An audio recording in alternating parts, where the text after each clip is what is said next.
With great power comes great responsibility. Compromise where you can. Where you can't, don't. Even if everyone is telling you that something wrong is something right. Even if the whole world is telling you to move. It is your duty to plant yourself like a tree. Look them in the eye and say no. You move. Never step onto the battlefield of ideas unprepared. Before you enter the fray, you need a plan. And there's no better place to get one than right here on Tactics with host Caleb Colquitt. The Situation Room goes live now on News Radio 1440.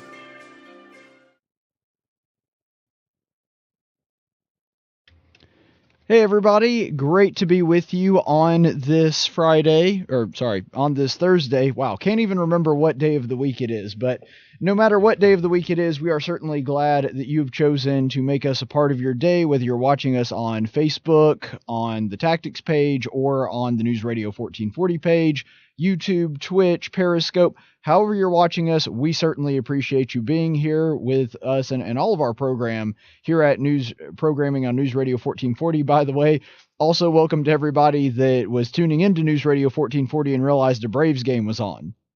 Now, I love baseball. I realize that some of our listeners may not, and so if you want more local news and more news of other kinds, national, state, whatever, you tune in right here to Tactics every day at 5 o'clock. And as those of you who are longtime fans of the program are already aware, since it is Thursday, that means that, as usual, we have our special guest from Eagle Forum, Alabama, Becky Gerritson, joining us via phone. Good afternoon, Becky. Good afternoon. Thanks for having me on again. I can't believe how fast these weeks fly by. You know, it seems like we just started the legislative session, I don't know, a couple of days ago, and we have already, and it's so funny because I don't know about you, but personally to me, it feels like the national news, things that happened just last week happened years ago. And in the state news, it feels like it's all flying by, which is a really strange sensation, but that's kind of how it's coming off with me. It is. It is just flying so fast. And I remember, I think maybe one of the first phone calls, the first weeks I was on the show, seemed like, oh, we have a long way to go. And then every day we talk, it's like we just talked the day before. It doesn't seem like it's a whole week between phone calls. No, it really doesn't. It almost feels like we're getting frequent updates, which is good because I want the audience to feel informed and I want them to feel like they're getting frequent updates. So this was a big week for a lot of the bills that Eagle Forum, Alabama had their eye on. One of the things that I noticed, I saw that the House had passed both of the human trafficking bills that you were supporting. So tell us a little bit about that. Yes. Well, let me just start back, if I may, to the craziness of this week. We are still having so much abortion news and the abortion bill news. And I had the opportunity to be on Good Morning Britain with Piers Morgan it was at 1 o'clock in the morning on Sunday, but that was first thing in the morning Monday in England. Right. And that was quite an exchange. Just the fact that Europe is so concerned about this bill. And today, while I was at the State House, a Swedish TV company came and they're like the BBC for Sweden. I forget what their technical name is, but they're doing a story on the abortion bill. And I had a great conversation with the interviewer. And they are very abortion-minded in Europe, more so than we are. But they are now beginning to have conversations about overturning some of their laws pertaining to abortion. And the EU is getting ready to have their elections coming up next week. So this has just dominated their news cycle over in Europe. It's really interesting how little old Alabama, of course, there are other states as well, but Alabama is the one that really helped make this, I think, a worldwide conversation. Now, on the international stage, I know that I'm thinking maybe not even 6 months ago, there was news that came out, and it really kind of flew under the radar, that the UN had put forward a proposal specifically condemning any nation that makes any attempt to curtail abortion rights. So I'm kind of interested in this aspect of it. when you've had your interactions with these two news organizations, do you get the feeling that maybe the conversation has shifted pretty dramatically in Europe? Because the UN coming out and condemning any nation that restricts abortion rights, that's a pretty big step away from nations now that, based on what you're saying, thinking about rolling back some of that and considering the life of the child a little bit more. Yeah. So I'm kind of surprised by that swing. What I think is happening, because what she indicated today to me with these EU elections coming up, is everyone is clamoring to the microphone to insist that they are still for abortion. Because I think some may be scared that those rights, if you call them rights, are going away. Right. They refer to them as rights. I think there is a groundswell within the grassroots that will take longer for them, but I don't even think they've had this conversation at all. It has been the law of the land since around the same time as Roe v. Wade. There's never been any push to overturn it. In America, we have had a push to overturn it since it was ruled on in 1973. There's always been a group of people out here that have wanted to change it, but over there's not. So I think that, we'll see what happens in America, but wouldn't that be great if it follows suit and then they have a big pro-life movement that happens? Oh, absolutely. That's exciting. And I know that there are a handful of European nations that have been far more restrictive on abortion. For example, Ireland just recently had it to where they legalized abortion. For the longest time, abortion was completely illegal in Ireland. So it is interesting. And I wonder if you, just based on what you're hearing, do you think that it would be kind of similar to Brexit? Because for the longest time in England, that's the way being part of the EU was. It was just something that was settled. There wasn't really a political appetite for separating themselves from it. And then seemingly out of the blue, a majority of Brits voted to exit the EU. So do you think that there's a similar groundswell going on? Well, yeah, it seems like it's the beginning. But I think it's going to be a slow process. And this is one of the most, that I can think of, it is the most emotional issue out there. It's so polarizing. People are on complete opposite ends. It's really hard to talk about it for some people without getting heated and, all emotional about it. So I don't know. It's just really exciting to watch it, though. We'll see what happens. I think it'll be a long process. Yeah, probably so. But I do hope you're right. And I hope that the political temperature over there is heading more towards our direction. Yeah.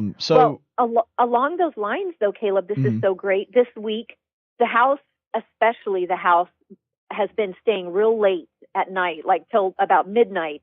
And the Senate's been letting out about 6 or 7 o'clock. So they have a little easier time. But the Born Alive bill, which we are supporting, did pass out of the House at about 11:30 at night before last. So that was Tuesday night. Okay. And that was a great one. That's one that we're watching. It's headed now to the Senate.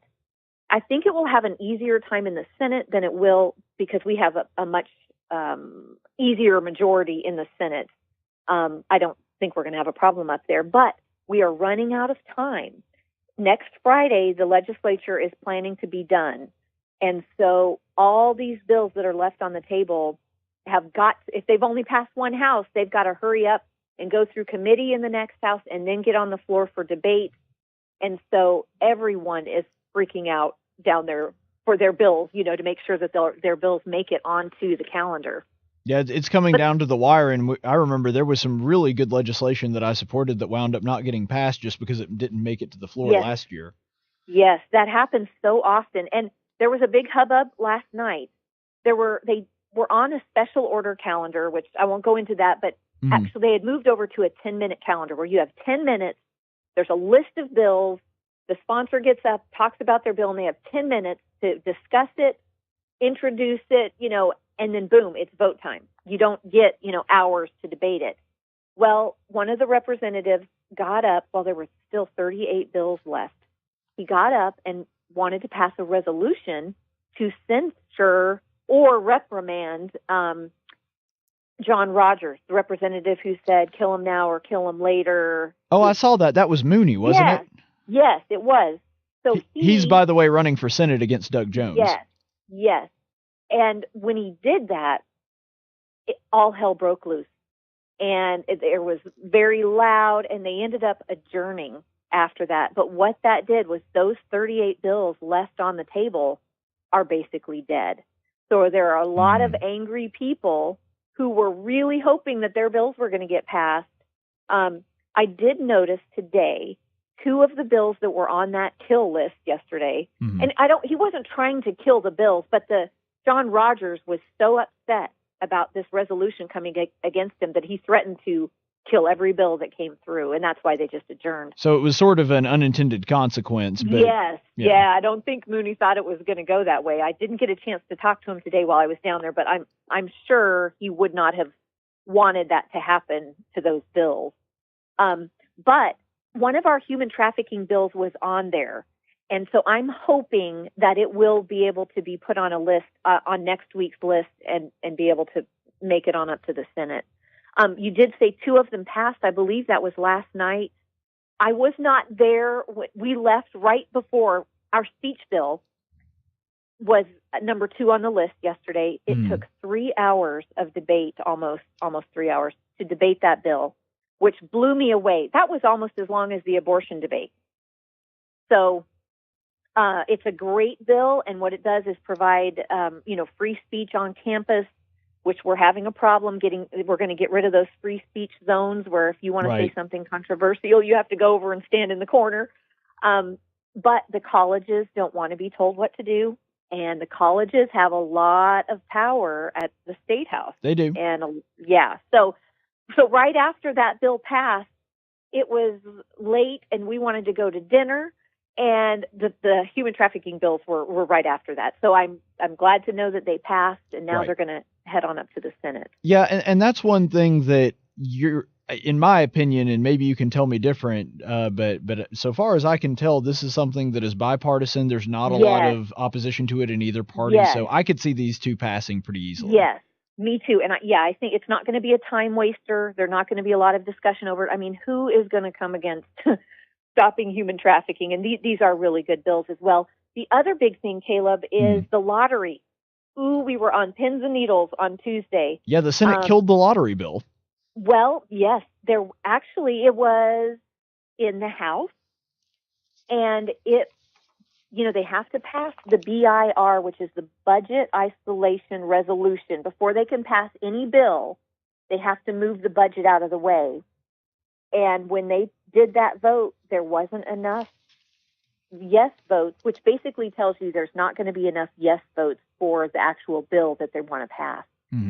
So we thought the bill was dead on Tuesday, but then we heard there's some backroom discussions, and they were going to try to work out some deals and try to bring it up again. But lo and behold, within 24 hours, those deals did not go through, and the lottery is dead this year. I'm sure they'll bring it back up next year, but it's dead for this year. Yeah, the lottery is a weird one because in the state of Alabama, it's almost like Jason. Like, we continue to kill it, and yet it keeps coming back somehow. Right. Like, you don't understand how you can kill this thing 10,000 times, and this has been going on since I've been born, so it's not like a recent occurrence. Right. And each time it gets closer and closer to passing, so it may make it next year, but I'm sure that will be on the agenda when we come up next year. Okay, well, I wanted to ask you about this real quick before we leave that subject. Sure. I have heard rumors from my contacts in the House that they have considered adjusting the lottery bill and sending a new version of it to the Senate, hoping that one will pass. Do you think that there's any chance that that's going to take place? I don't think, I've heard that rumor as well. I don't think there's enough time to get it, and I don't think the appetite is quite there in the House yet. Next year, I think it could be a different story. Who knows? I mean, anything could happen at this time, but I'm kind of agreeing that it's not going to happen this year. There's not going to be enough time. Okay. That was part of the backroom deals I was hearing that failed. So we'll see. I mean, so it's kind of like you wouldn't put it past them, but you just don't think from a practical standpoint they even have the ability to do it. Yeah, correct. Okay. All right. Well, one other popular bill that passed, if I could, I have time? Go ahead. Absolutely. Yeah. Senator Marsh, and I think we did talk about this last week, Caleb, he wanted to change the state school board from an elected board to an appointed board. Right. And we were in a lot of discussions as this bill was being written, and we really like elections.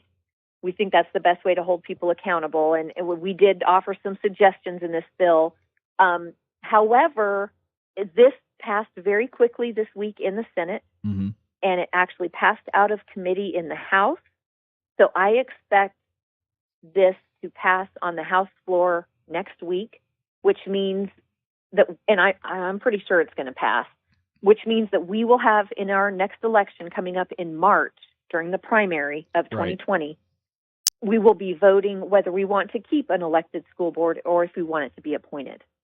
And I wanted to ask you about this because I saw earlier this week that Representatives Bill Poole and Terry Collins are supporting it, and these are not like far left-leaning Democrats in the House of Representatives. Terry Collins is the one that actually sponsored the abortion bill, and so I was kind of surprised by this. Yeah. Why is that? She chairs the Education Committee as well. But here's the thing. When you look at the models across the country, there are only a handful of states that have an elected school board. When you look at the NAEP scores, which are the national academic scores that everybody looks at, when you look at states that have high NAEP scores, many of them have an appointed school board and or an appointed superintendent. Mm-hmm. And so and you can't say, well, the reason that they're doing so well is because they have an appointed board. But right, correlation doesn't equal cause. Yes, exactly. But the states that happen to have the elected boards do not seem to be doing as well. It's really hard to make a lot of changes at the Department of Education with the way our school board is structured. This is Del Marsh's thinking. And so they really know that our education system is in big trouble. We have a lot of problems in education, and they just feel this is a new direction we need to take. And the governor would be appointing school board members, and they have a long term. It's like 6 years. Becky? And it's staggered terms. There are some good things about it. I still prefer elections, but, This is not a far out there crazy idea. A lot of states do this, and a lot of states are successful that do it. So we'll see what the people want.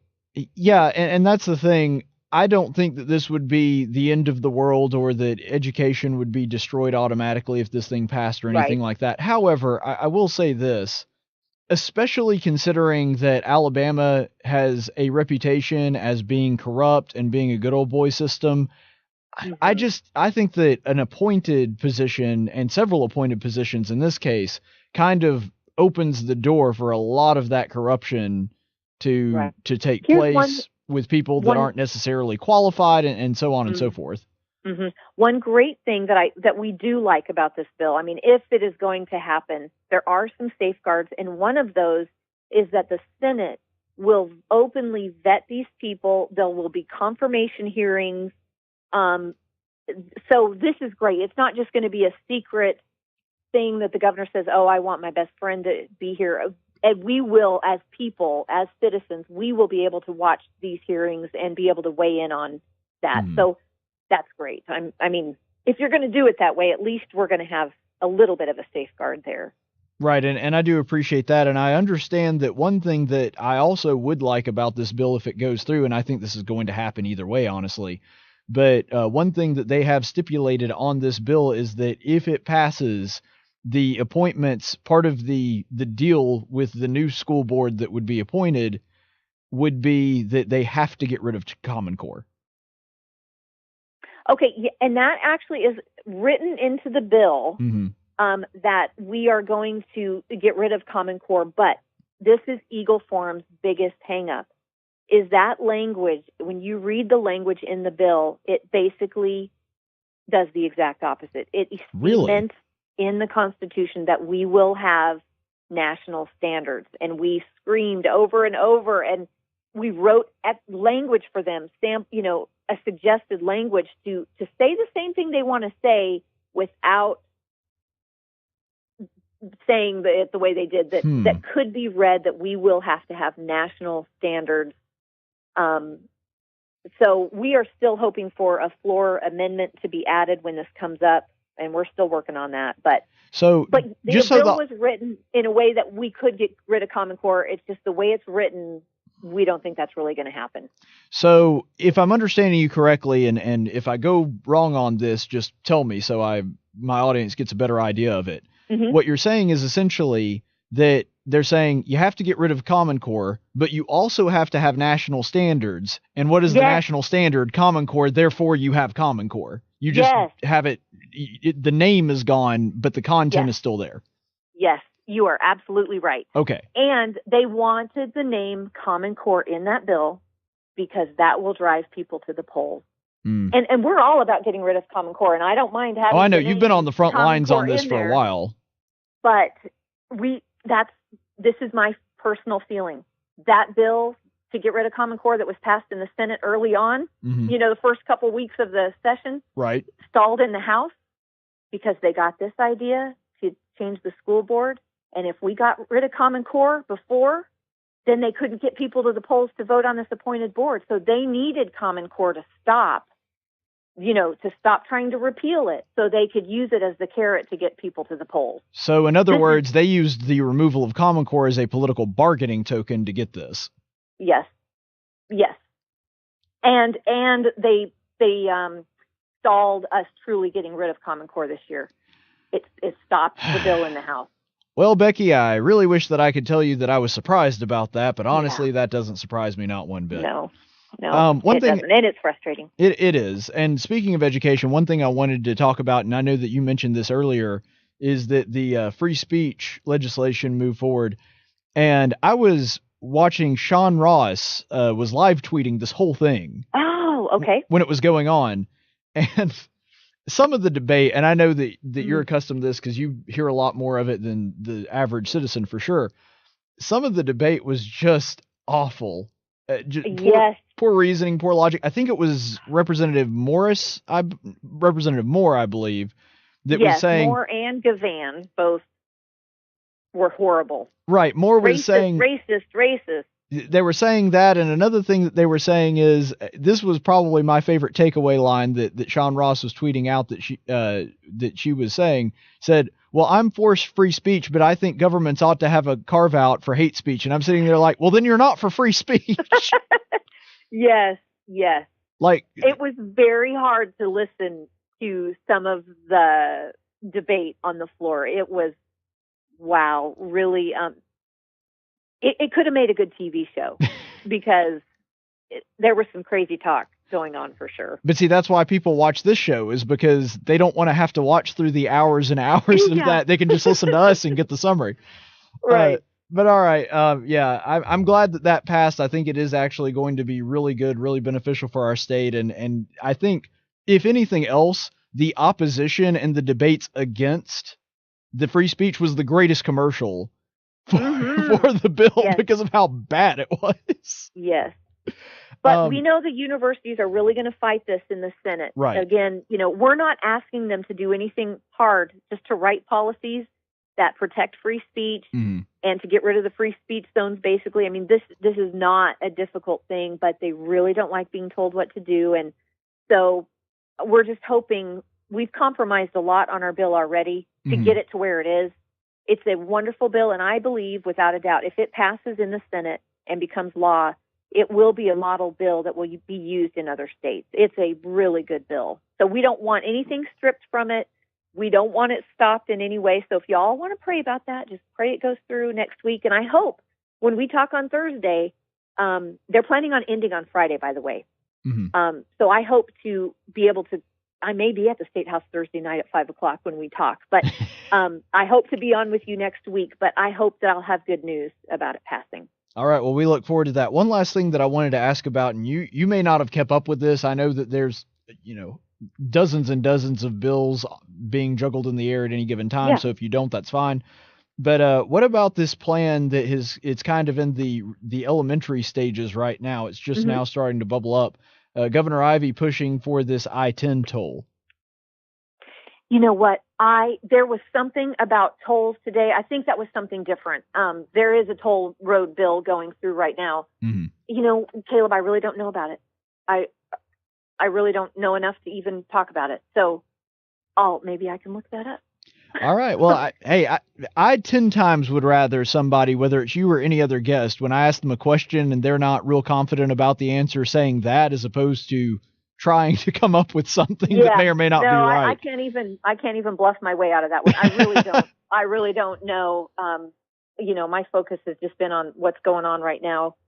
And again, I'm only seeing a fraction of the bills. It's right. hard to pay attention to them all. And also, just so you know, and your listeners know, the budget, we have the general fund budget, and then we have the regular budget. Mm-hmm. Each one was passed in one of the houses, and it's gone to conference committee. So, of course, that will pass next week as well. I don't know what the discrepancies were. I think they normally have to go to conference committee. But anyway, it sounds like everything's moving along with the budget. There aren't a lot of real surprises. I think they're more expensive than they have been last year, than they were last year. But right. There's probably nothing new about that. I mean, budgets go up all the time. So yeah, although I will say just on the onset, and granted, I haven't studied this really in depth either, and so I'm going to refrain from getting too specific, but it's just very, very typical of Alabama politics that in the same year that they give us a 10% tax hike on gas, they're also hiking up tolls. Yeah, that doesn't seem right, does it? No, it doesn't, but there we go. All right. Thank you, Becky. I appreciate it. You are so welcome. Have a great week, and I look forward to being with you for the last time next week on this issue anyway, on legislative issues. Right. Well, thank you so much. We appreciate it, and we appreciate the work Alabama Eagle Forum does. What's that website one more time? Oh, yes. alabamaeagle.org. People can go on and sign up for our newsletters. And Becky, you cut out there. We're watching. You cut out there for a second. Repeat that. Okay. Go to alabamaeagle.org and sign up for our updates, and you'll get our legislative updates every week. All right. Thank you much. Thank you. Have a great day. All right. That is Becky Gerritson of Eagle Forum, Alabama. Always a pleasure to have her on. We are going to go ahead and go to a break, and we'll be back in just a moment.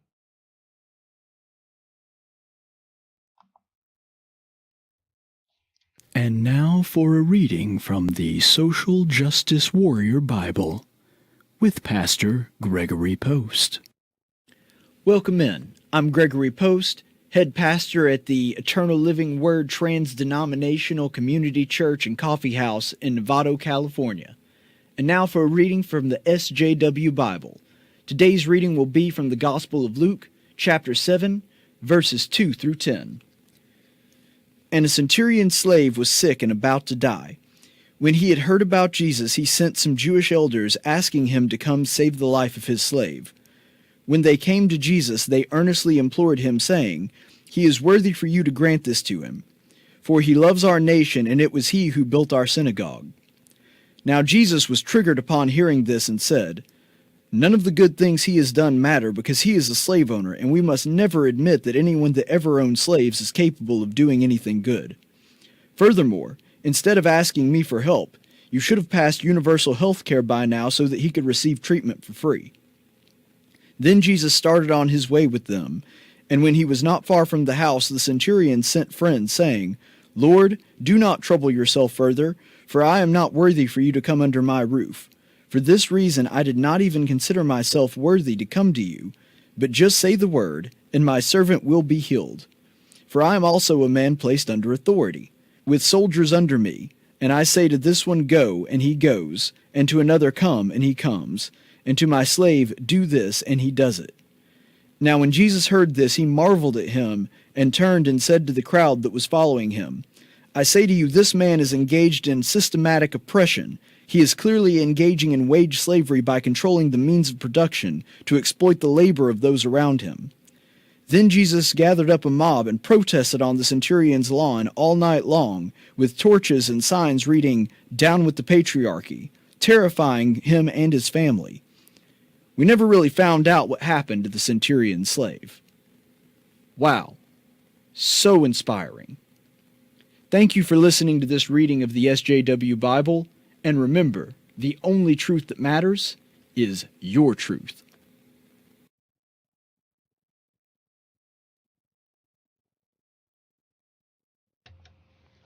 Welcome back. Thank you so much for being with us on this Thursday. It is always a pleasure to be able to be with each and every one of you. And I have to say, the fact that I've not been able to be with you as often as I would like this week is something that really does bother me. It's something that I've really hated, that I've had to be away this week so much. But of course, we had issues Monday and then Wednesday yesterday. I had so much to do, I didn't have time to prep. So here's the deal, and this is one thing that I wanted to share with you. It is going to be somewhat of an adjustment, especially for the first couple weeks with my new schedule. So, just pray with me on that I'm going to be able to figure out a way to continue to do the show and continue to do this other job. And one other thing I wanted to add, because a big part of the reason that I was gone yesterday was because of my brother. So my little brother had his gallbladder removed the other day, and I would just ask everybody to pray for him, because as difficult as going through the surgery was, and I know that I ask on social media for a lot of you that are fans of the show to pray for my brother, and I certainly do appreciate all the prayers that have already gone up on his behalf, but please continue to pray for him. He's going to be recovering for a few days. He got in touch with me actually literally just a couple minutes before the show started. And he told me that he's in some pain right now and there's been some problems. So he's still trying to work his way through that. So please just continue to pray for him and remember him when this is going on. And I do thank everybody for all the prayers that they've already offered up on our behalf. And the Colquitt family is certainly appreciative of that. And that through my sicknesses and through the ordeals that my family has gone through, we're certainly appreciative of this audience for being with us through all of that. Thank you so much for being a part of that and being a part of the prayer circle, as it were, that continues to keep us in your thoughts and prayers, and we do appreciate it. So we do have a lot of news going on right now, and one, it really is a dumpster fire on the Democrat side right now. And this is something that anybody that's politically savvy kind of foresaw coming, because what you have now is the most crowded field of candidates for a presidential primary that there has ever been. Ever. And because it is so huge, and keep in mind, this is considering that just a couple of years ago, when Donald Trump eventually wound up being the nominee, that there were 17 candidates in all. I would argue that at least a couple of them weren't really serious candidates, but still 17 candidates in all on the Republican side. And now what we're seeing is several on the Democrat side. One, Amy Horowitz, who I'm really looking forward to. I really hope that he gets money. Just so you know, he's the guy you may remember we did a long time ago. It's one of my most viewed videos. We did a commentary on one of the videos he did on the border, and he is running as a Democrat. The reason is because they changed the rules around, and now the rules are you need 65,000 donors, I believe, and that is the only qualification for getting on the debate stage. So he said, well, 65,000, that's doable. And Amy Horowitz is a conservative. I don't even know if he's really all that conservative, but he's certainly more conservative than the vast majority of the Democrats. And he was the one that did that really in-depth look at the migrant caravans and unearthed a lot of the lies that we had been hearing about it. I won't go into all the details or rehash that right now, but suffice it to say that he was one of the main ones that sort of undid a lot of those myths. And it's important for us to remember that. So Amy Horowitz is now running as a Democrat, and he's trying to get people to just 65,000 people to donate $1 to his campaign so that he can be on the floor of the Democrat debates. And I got to tell you, I would pay good money to see Amy Horowitz debate a lot of these Democrat candidates. I mean, it will be excellent. This is a guy who's strong on the border. He's strong on a number of other issues. And if nothing else, just for sheer entertainment value, because I realize the guy has virtually no chance of securing the Democrat nomination, but it would just be so incredible if he wound up actually on the debate floor, and just to see how well he would do running as a Democrat, despite the fact that he's far more in line with the JFK branch that the Democrats used to be that really doesn't exist anymore. So if you have a chance, check him out and look at his website. I don't remember what the name of the website was. Maybe we'll try to have one of his representatives on, but it would just be, if nothing else, for your own entertainment. I would encourage donating at least $1 to Amy Horowitz on this. Now, another thing that is important to note here, sort of understanding how bad the field is. Because what is happening right now, because there is such a crowded field, and because there is this new wing of the Democrat Party, a growing wing of the Democrat Party that does not mind referring to themselves as socialists, that believes that socialism is actually a positive thing, that those votes are largely up for grabs. And because of that, you have essentially all of the candidates pandering to the farthest left of the Democrat Party. Even your more moderate candidates, which right now really is only Joe Biden and Amy Klobuchar, they're really the only ones that are even somewhat moderate, and that's by using the modern definition. Of course, Joe Biden was one of the most progressive members of the Senate for the vast majority of his career. And one of the things when he is questioned about this in interviews where he says that he was one of the most progressive members of the Senate, he's not kidding. He's not saying that to score political points. Joe Biden really is very progressive. But by today's standards, we've gone so far to the left and moved that Overton window so far to the left that Joe Biden no longer looks like a adequately leftist candidate. The people that are all concerned about wokeness and very concerned about getting somebody that is not an old white guy as their candidate, he's been trying to pander to them to a degree. Now, granted, he hasn't gone quite as far as a lot of his opponents, but what they're counting on is that crowd rejecting Joe Biden because he's too moderate, which is a horrifying thought that Joe Biden is too moderate for a significant wing of the Democrat Party. But that's what they're counting on, and so because of that, the vast majority of them are fighting with each other, trying to claim that block of voters that doesn't mind calling themselves socialists, that are very radical on certain things, that don't mind getting rid of the First Amendment and the Second Amendment, and basically abandoning the basic structure of our country in favor of something that's massive redistribution of wealth and a large centralized government. That's what's really going on here. And so because of that, you have all the candidates trying very, very hard to out-liberal each other. And so far, it has essentially brought out a lot of the dumbest possible ideas from these candidates. One such candidate right now, for example, is Kamala Harris, who the other day said that if she is elected president, her plan is to fine companies over the wage gap.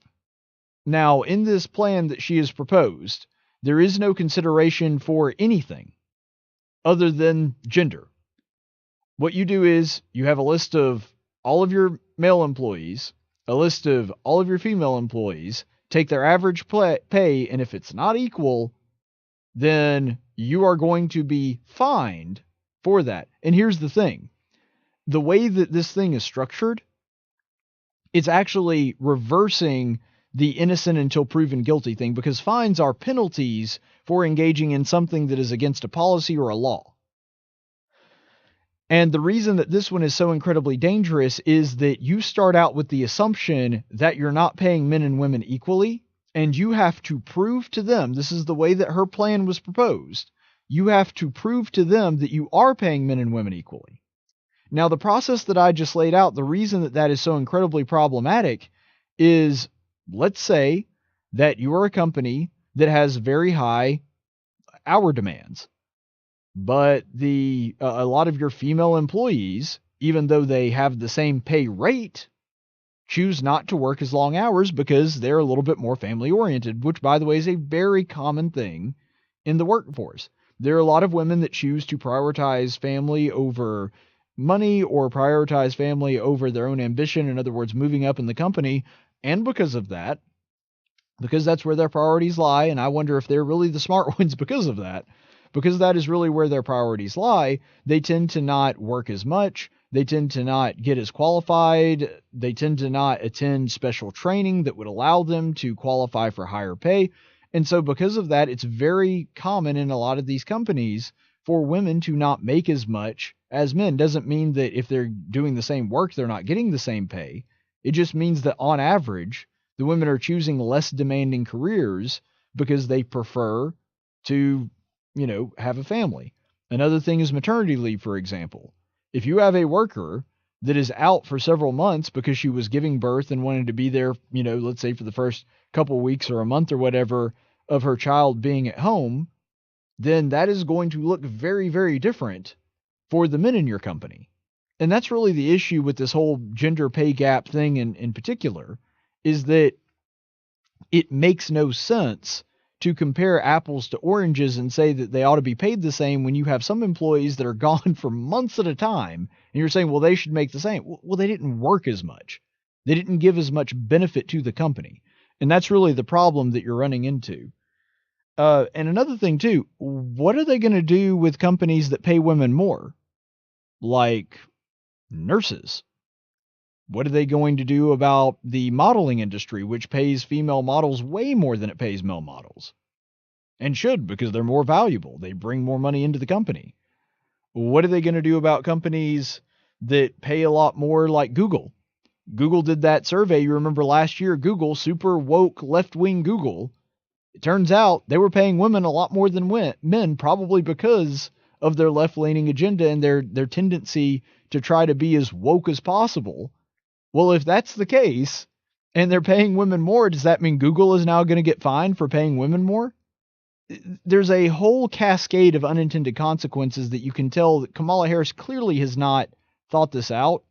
This is just another excuse for them to get money out of corporations. And it's completely unreasonable. Looks like we have a caller on line 1, so let's go to the phones. Good afternoon. What's your name? Hey, it's John. Good afternoon. Hey. Listen, what are they going to do with regard to perhaps commission sales, things like that? Where does this go with something like that? I have no idea. Based on what I'm hearing, the only thing that matters is your average pay. So if you're working at a store, for example, and let's say it's a really fashionable, kind of place, then obviously women, because they buy more expensive clothes, are going to be buying from female salesmen at a higher rate because that's the department they're shopping in. And so you're going to have a gender pay gap again where women are actually making more than men. I guess those companies will just have to be fined under Kamala Harris's plan. What about the radio talk show business and the news anchor business? Well, I tell you this right now, Fox News is going to get hit pretty hard because... They'll get smacked, won't they? I don't know, because now you've got Hannity and Tucker Carlson that are making a buttload, but you've also got Laura Ingraham, and look at their daytime anchors. It's a lot of attractive women. It's not many men. Well, so. yeah. And she knows this thing isn't going to fly. This is nothing but a posturing ploy, isn't it? I mean, it's just first of all, I don't even know if she thinks she would actually get enough votes to be the nominee anyway. And on top of that, she recognizes that there's no way this thing's going to go through Congress like she would want it to go anyway. Well, now, Congress in its normal state right now, I tend to agree with you. But considering we're dealing with a House of Representatives that just recently passed a bill that would essentially override the First Amendment, at least the way that the bill is worded, and force anybody to... the Equality Act would, in essence, and I'm not going to go into an explanation of everything, if you have a problem with making a cake for a gay couple, too bad, you're going to prison if you don't bake that cake. Like, that's how radical the House is. And so, are you really telling me that if the Democrats take the Senate in the next election, that something like that wouldn't pass the House and the Senate and wind up on Kamala Harris's desk? Yeah, well, that's a good point, I suppose. But I can't see her being the nominee. And, I may be wrong, but look who they picked last time. And well, maybe I'm just throwing this out there. Maybe the Democrats have learned their lesson, and they're not going to pick horrible candidates like Hillary Clinton again. Yeah, but I've seen the list, and please tell me which one isn't a horrible candidate. Now, policy-wise, I agree with you, but what I'm saying is candidates that can't get votes. Yeah, I know that because Hillary was incredibly unlikable. But I don't know. I just listening to you talk about the kind of lineup that they have, and this thing is nothing more than, I think, posturing, because she wants the women to vote. Sure. Obviously, of the women, and she wants to, and she's trying to get the progressive women's vote, and she wants to be the champion of them, and that's her strategy with all of this. And, a lot of times these pie-in-the-sky ideas like this don't make any sense and won't work out in the real world. And also, you're going to have lawyers making off like gangbusters in this thing, too, because you've got to have investigations and you've got to have people proving whether or not, and then you're going to have a controversy there, and there will be legal action taken, and that's right up their alley on getting into issues like that. I mean, don't you foresee something like that if this were to actually pass? Oh, I mean, it's going to have like I said, just a tidal wave of unintended consequences. There's going to be so many problems that you run into. Like, for a great example, just to use one specific business, what happens to Hooters? Yeah. You see what I mean? Like, there are guys that work there, but they're not the waitresses. And especially if they're reporting tips, I mean, that'll put Hooters out of business. Yeah, then I could go to Hooters and I could make what the girls that are hot are making, and not have nearly the draw. But that's what I'm saying. If they have to hire male waitresses, it doesn't matter what they do. They'd have to eliminate tips because, and I'm not somebody that would eat at Hooters anyway. But my point is, if they opened it up for tipping, then regardless of what the company pays, then the female waitresses are obviously going to make more than the male waitresses, or the waiters. And so that's the thing. They want this perfect sanitized system to where everything is equal no matter what the stipulation or the outside parameters are. The world doesn't work that way. No. And do you really think that women are underpaid? Because I think most conservatives agree that isn't right if it's an executive or in healthcare or in it's also illegal. Anything. Yeah, it is illegal. They act like you can get away with it. My favorite thing was, I think it was AOC, and this was several months ago. I think it was AOC that was saying that companies are actually incentivized for paying women less. I'm like, no, it's actually illegal. They would have a lawsuit brought against them for that. And here's another thing that I love about the whole gender pay gap thing that they keep bringing up. They try to push two completely separate narratives that contradict one another and do it at the same time, which is that capitalism is evil and that companies will do whatever it takes to make profit or cut cost or make money, whatever it is, that it doesn't matter how evil it is, that they will do anything that it takes to make profit. And then they also try to push this idea that women are paid 80 cents on the dollar for men. If you're an evil capitalist that does whatever it takes to cut your company's cost, wouldn't you just hire a whole bunch of women at 80% what you're hiring the men at? Yeah, they would do that too. Right. But that would be a very smart business plan, but that doesn't exist, and that's the reason no one does it. Well, I want to make what Oprah makes. I'd like to have her net worth. I think just about everybody would. There's only a handful of people richer in the world than her. Yeah. And she's the one that would be the champion for all of this, too, and would love it. But she's not giving up her nest egg. Yeah, you'll notice that whenever celebrities talk about redistributing wealth, they're talking about somebody else's wealth. Yeah. Hey, there would be people in a line, and I would be one of them if I were close by. And I would allow her to redistribute some of her wealth to me if she wanted to. Right. I will send Oprah my address. She can write me a check anytime she wants to. I will not turn it down, I promise. Sure. All right. Well, you have a good one. Yeah. But thank you so much, John from Millbrook, for those thoughts. But that's the thing. You cannot operate inside a system You cannot believe that a system really exists, that women are getting paid 80 cents on the dollar compared to men, and that all these companies wouldn't just hire a whole bunch of women to do the job.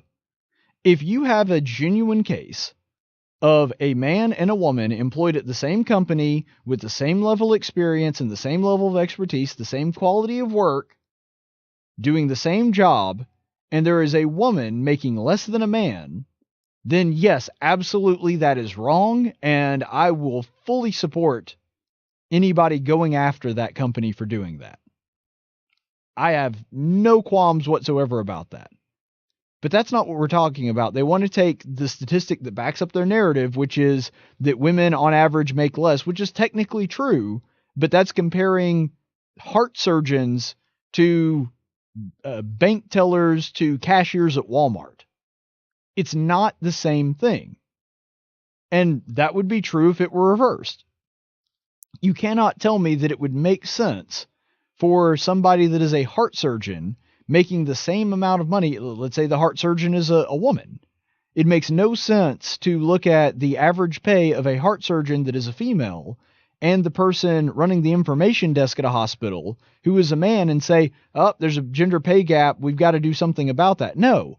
The value to that company, the value to that organization is obviously going to be very different considering somebody that spent 10 years in medical school versus somebody that they can pay, barely above minimum wage on. There's a reason for that. And you can't just take these big studies that don't look at the details and compare apples to apples and use that as a justification for making these laws. Really, the end game here is just Kamala Harris wants more of companies' money, and this is going to be her way to do it. And that's the reason that she crafted it in such a way that you're guilty until proven innocent. You have to go prove to them why you shouldn't have to pay this fine. It's a completely backward system. And speaking of backward systems, we're going to go ahead and go to, and this one is a doozy, the Daily Dose of Stupid. No, you messed it up.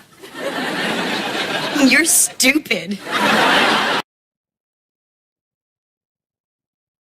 Today's Daily Dose of Stupid, and this one is a zinger, I'm not going to lie. This is a headline from a couple days ago by the Associated Press. Blurred lines. A pregnant man, yes, I didn't misspeak, a pregnant man's tragedy tests gender notions. So the Associated Press came out with this the other day, and just to give you an understanding of how all this went down, they're saying that there is a pregnant man. They're saying that a woman who was born a woman and has all of a woman's parts, they're saying that's a man, and she is pregnant. They're saying that this is going to be testing gender norms. So the article starts out, when the man arrived at the hospital, again, this is a lady, when the man arrived at a hospital with severe abdominal pains, a nurse didn't consider it an emergency, noting that he was obese and had stopped taking blood pressure medicines. In reality, he was pregnant, a transgender man in labor that was about to end in a stillbirth. The tragic case described in Wednesday's New England Journal of Medicine points to larger issues about assigning labels or making assumptions in a society increasingly confronting gender variations in sports, entertainment, and government. In medicine, there's a similar danger of missing diseases such as sickle cell and cystic fibrosis that largely affect specific racial groups, the author writes. Quote, the point is not what's happened to this particular individual, but is an example of what happens to transgender people interacting with the healthcare system, said the lead author, Dr. Daphna Stromusa of the University of Michigan, Ann Arbor. Quote, he was rightfully classified as a man in the medical records and appears masculine, Strasuma said, but his classification threw us off from considering his actual medical needs. This is non-scientific nonsense. There is nothing about this that is scientific. This person had a female body, fully female, 2X chromosomes, been female from birth, giving birth. This is not a new thing. Human beings have been doing this literally since the beginning of time. And so this guy trying to assert, well, he was rightly gendered as a man, but they didn't consider his medical needs. Again, a lady. They didn't consider his medical needs because of these gender norms. It's a female. She misgendered herself on her admission paper or whatever else, told the doctors that she was a man when in fact her body was as female as it can be. And because she appeared to be masculine, in other words, she was dressed like a man, she looked like a man, and because she told the medical staff she was a man, she was treated like a man. That's what's supposed to happen. When I walked in and I had a very gender-specific disease, keep in mind, I am a survivor of testicular cancer. Ladies don't get testicular cancer. They don't have testiculars. And so I do have a little bit of knowledge in this area because this is something that happened to me. I had a very gender-specific disease. Would not have been possible for me to get testicular cancer as a woman because I wouldn't have had the part that gets cancer. And so it's so insanely frustrating and absurd that now we have people that are actual medical doctors saying, oh, they were correctly labeled as a man. They should have referred to themselves as a man. But this thing ended in a stillbirth, and that's wrong because what should have happened is that they should have assumed that pregnancy was a possibility. Are you outside of your ever-loving mind? No. They treated this patient as a man because they were told by the patient that she was a man when she was not. The idea that whatever a person says or whatever they feel or whatever they identify as ought to change what the person... There's a reason that the male and female body are different. They're not the same. And there's certain things that affect women and there's certain things that affect men. There's things that affect both as well. But the fact that there is a variation there is something your doctor needs to know. If I were to go into a veterinary office and I told them that I was a dog, and let's just say that I had the ability to actually look like a dog, which of course I don't. But if I had told them this, then of course they're going to treat me differently than if I have a human body. Let's not even take the interspecies thing about it. If I told them, and let's say that I had some kind of cosmetic thing to make myself look black, if I told my doctor that I was racially black when I'm not, I'm whiter than sour cream. I'm about as white as a human being can get. If I go in and tell my doctor that I'm black, he might assume that a problem that I'm having could be sickle cell anemia, which affects certain racial groups differently than it does. But according to the left now, I can identify as a different race. Well, if I choose to tell my doctor that I am a race that I am not, I can't be mad at the doctor when he treats me as though I am a member of that race. And the same thing is true here. Because this idiot decided to identify herself as a man and refused to say, hey, by the way, just so you know, my body's actually female, then this resulted in the death of a person and could have been something that was very complicated and medically problematic for her. No amount of feelings. I don't care how you feel. Look, if you want to wake up every morning, and even though you're a female, if you want to wake up every morning, put on men's clothes, and act like a man, and talk like a man, and tell other people that you're a man, I think it's stupid, but it's your business. That is totally up to you. I'm very libertarian when it comes to that. Where I have a problem is when you start saying that other people have to treat me that way. And that's exactly what happened. She told people I am a man, and then got her wish. Because they're saying that when they refer to themselves as whatever gender that they're not, they're saying, okay, well, what we ought to do then is we ought to treat the person as though the gender that they identify as if that is their real gender. Yeah, well, that's what happened here, and it's a pretty good example of why that's a really, really dumb idea. These people thought she actually was a man, treated her as though she was a man, and because of that, it resulted in the loss of her baby and medical complications for her, because she stubbornly held on to her political activism and refused to correctly identify herself as a female. She got what she wanted. They treated her like a man, and it resulted in a real problem for her, and especially for her baby. Now, the article continues on. Several hours later, a doctor evaluated him, and the hospital test confirmed a pregnancy. An ultrasound showed unclear signs of a fetal heart activity, and an exam revealed that part of the umbilical cord had slipped into the birth canal. Doctors prepared to do an emergency cesarean delivery, but in the operating room, no fetal heartbeat was heard. Moments later, the man delivered a stillborn baby. A woman showed up with similar symptoms, quote, would almost surely have been triaged and evaluated more urgently for pregnancy-related problems, the author wrote. Its very upsetting incident and its tragic outcome, Dr. Tamara Wexler, a hormone specialist at NYU Langone Medical Center, quote, medical training should include exposure to transgender patients so that health workers are better able to meet their needs, Wexler said. A lot of doctors who are practicing didn't have that in their training, but can still learn from patients now. No, a baby literally died because of this person's political activism. And if it were up to me, they would be charged with criminal negligence. The same way that a parent, for whatever reason, ignoring the medical needs of their child in a normal circumstance, would have a court bring criminal charges against that person because of negligence, the same thing should happen here. This woman made a choice, a very stupid choice, but a choice, that she was going to identify herself the way that she wanted to, regardless of the medical consequences, and that decision ended in the loss of her child. That should be prosecuted as though she is a criminal. That's what should happen here.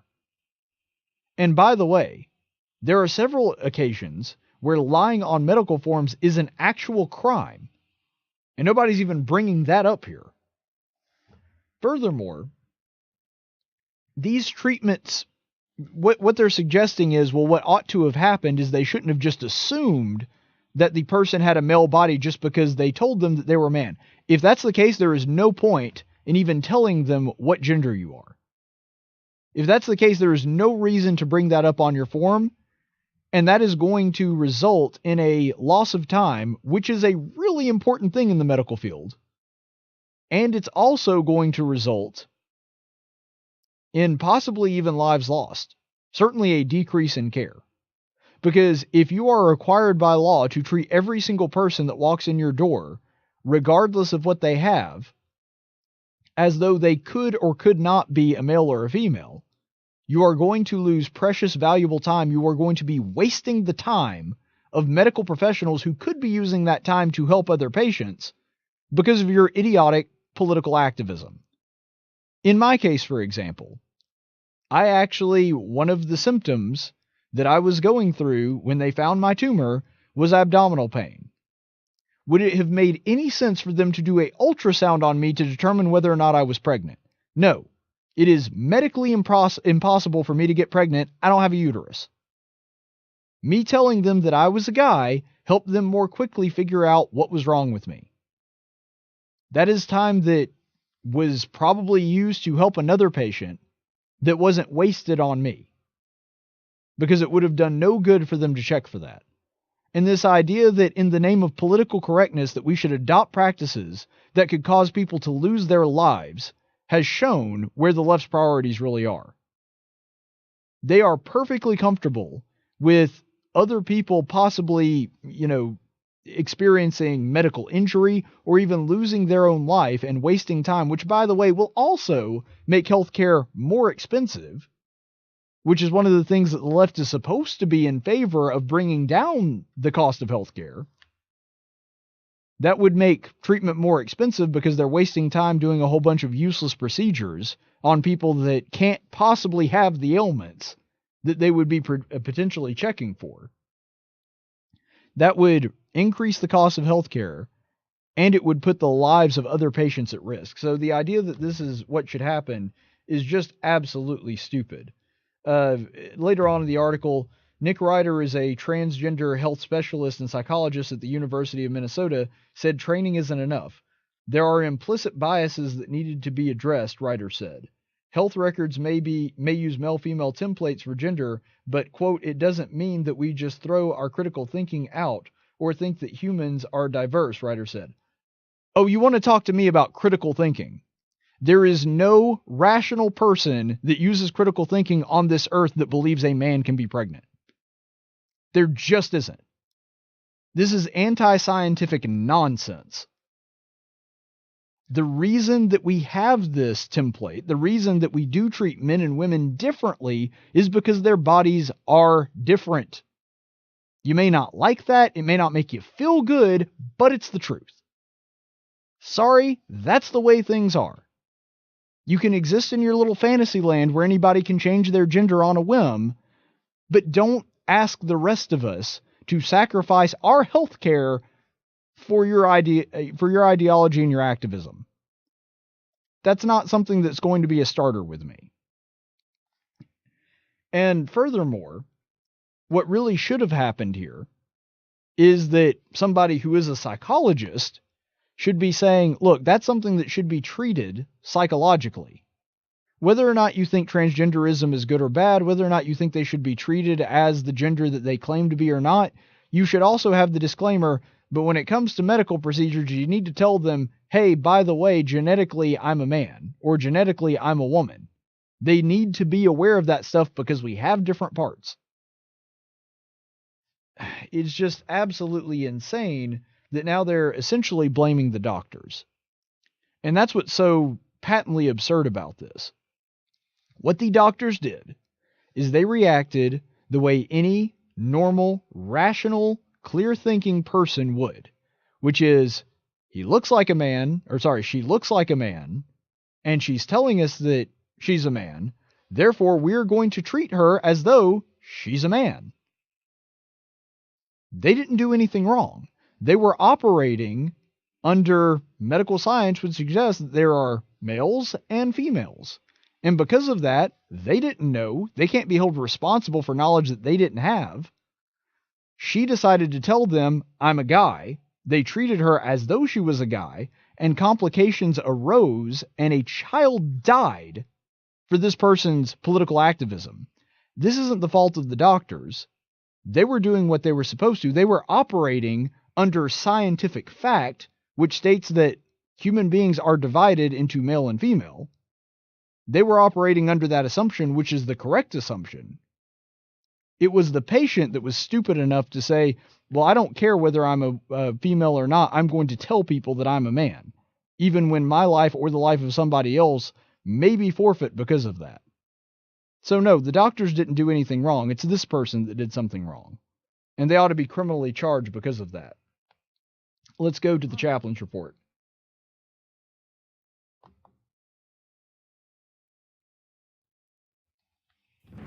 In 1775, the Continental Congress created the Chaplain Corps. Under the command of General George Washington, each soldier was required to attend worship service every Sunday.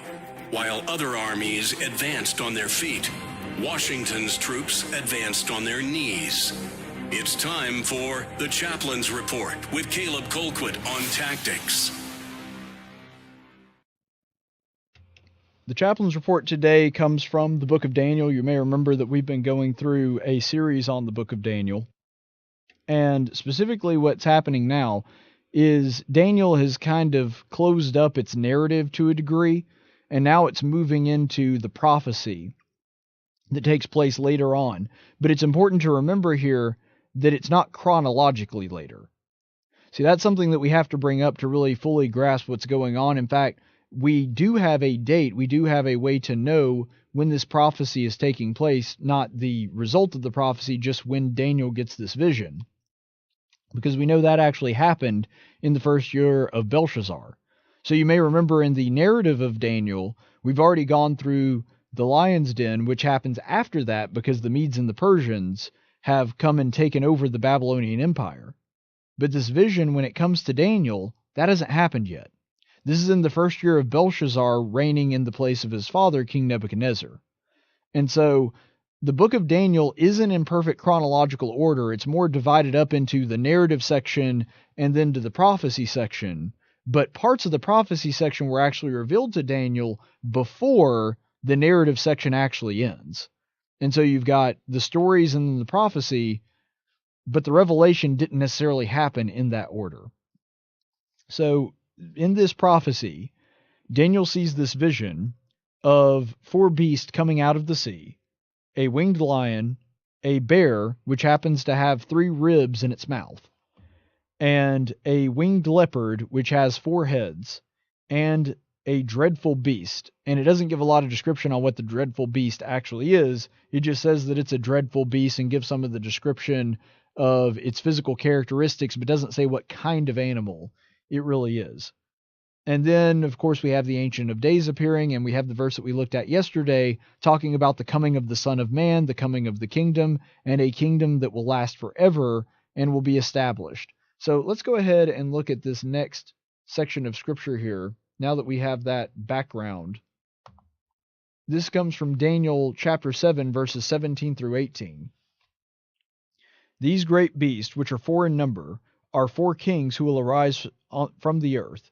But the saints of the Holy One will receive the kingdom and possess the kingdom forever, for all ages to come. So now that we have an understanding of what this prophecy actually means, what the author intended for us to get out of it, we have the interpretation of what these dreams is supposed to represent. And it's pretty obvious, especially with the hindsight of the New Testament, to understand what's happening in verse 18, where the highest one receives the kingdom and possesses the kingdom forever. So, and we understand this also a little bit from the verses coming out, this is the kingdom of God which comes in Christ. Christ comes to the earth, he establishes the church, his spiritual kingdom present here on earth. That's what Daniel is talking about with the final kingdom. But you'll notice that there is a sharp distinction between that kingdom, a kingdom of heaven, and the 4 beasts.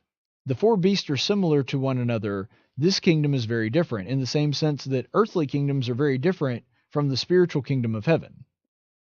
And so now we're going to talk a little bit about the earthly kingdoms. And if you understand your history, this has a lot more meaning. First of all, the winged lion, which is the first one to come, that's Babylon. And if you know anything about Babylonian art, a winged lion was commonly the animal that was associated with Babylon.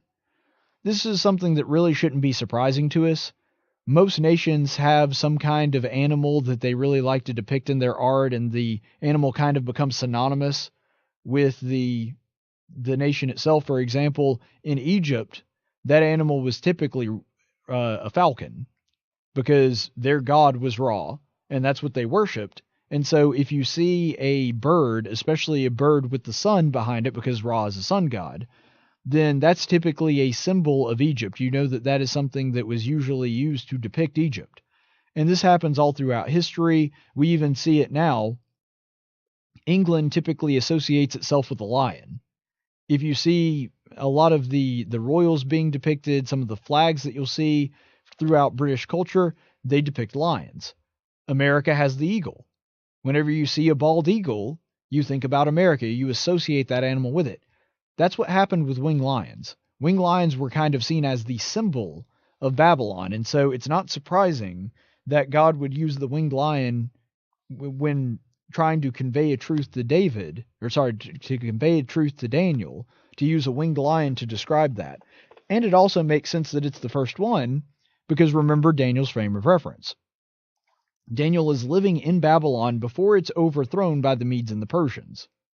We saw in the last chapter, the chapter before that, we saw in Daniel 5 that the Medes and the Persians take over the Babylonian Empire from King Belshazzar, but that hasn't happened yet. In this part of the narrative, in this part of the story, this vision actually comes to him many years before that takes place. And so here we have the winged lion Babylon being the first creature that Daniel sees come out of the sea, because that's where he is right now. So that's actually the present. Then you have the next animal, the bear with the ribs in its teeth. That is representative of Persia. Now, Persia isn't symbolic of the bear in any way like we see the winged lion in Babylon. But one thing that is interesting to note is that it has 3 ribs in its mouth. And if you understand how the Persians took over Babylon, this becomes very significant. Because what essentially happened with Persia is that it kind of proxied the entire Babylonian Empire. It did take over, and there were some battles and skirmishes here and there, but it kind of just destroyed the central pillar of the Babylonian Empire and then propped everything back up in its own place. It conquered the entire empire, which is usually not the way things happen. Usually what you'll see is when a empire or another world power takes over, it slowly takes over other provinces. And there was some part of that taking place within the struggle between the Persians and the Babylonians, but by and large what happened is Persia came in, took over the central capital of Babylon, and then the entire Babylonian capital in a very short amount of time became under Persian rule, and then the rest of the empire was also ruled by the Persians. And so you'll notice that the Babylonian Empire and the Persian Empire look almost exactly the same because they basically co-opted the Babylonian Empire. So these ribs in its mouth, the remains of Babylon, have been taken up in the jaws of the Persian Empire. So that's really where that symbolism comes in. And then you have the winged leopard with 4 heads. After the fall of Babylon, and then after the fall of the Persians, who came in next? The Greeks.